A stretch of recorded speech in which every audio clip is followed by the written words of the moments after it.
என்னுடைய சின்ன பையனுக்கு ஒரு வாரத்துக்கு மேலே ஆச்சு. கோல்டு சரியாகவே இல்லை. வீட்டில் எவ்வளோ மெடிசின் கொடுத்தாலுமே சரியாகலை. ஒவ்வொரு டைமு ஆன்டிபயோட்டிக் மட்டும்தான் கொடுக்க வேண்டியதாக இருக்குது. அது கொடுத்தா அந்த டைம் மட்டும் சரியாகிடுது. வித்தின் 1 மந்தில் திரும்பவும் அந்த கோல்டு வந்துடுது.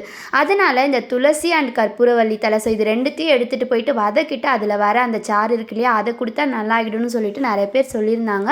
அதனால் என்னுடைய அப்பார்ட்மெண்ட் கீழேயே இந்த செடியெல்லாம் பார்த்தேன். சார் நல்லதாக போச்சுன்னு சொல்லிட்டு அதுலேருந்து 4 இலை பறிச்சிட்டு லைட்டாக அதை ட்ரை ரோஸ்ட் பண்ணிவிட்டு உடனே அதை புழிஞ்சதும் நல்லாவே சாறு வந்தது. இந்த 4 இலைக்கே எனக்கு ஒரு 5 ml கிட்ட அந்த ஜூஸ் வந்திருந்தது. ஸோ அந்த ஜூஸை ராவாக அப்படியே கொடுத்துட்டேன். ஸோ எதுவுமே அதில் ஆட் பண்ணவே இல்லை. ஸோ துளசி அண்ட் கற்பூரவள்ளி இது 2 மட்டுமே வதக்கிட்டு ஜூஸ் மாதிரி பிழிஞ்சதுமே சூப்பராக வந்திருந்தது. குழந்தையும் குடிச்சிக்கிட்டான். ஸோ காரமாக இருந்தது, ஆனால் அந்த கொஞ்சமாக கொடுக்கறதுனால அவங்க ஈஸியாக குடிச்சிக்கிட்டாங்க. உங்கள் வீட்டில் பிள்ளைங்களுக்கு ஏதாவது கோல்டு காஃப் வந்துச்சுன்னா நீங்கள் என்ன ட்ரை பண்ணுவீங்கன்னு எனக்கு கீழே கமெண்ட் பண்ணுங்கள்.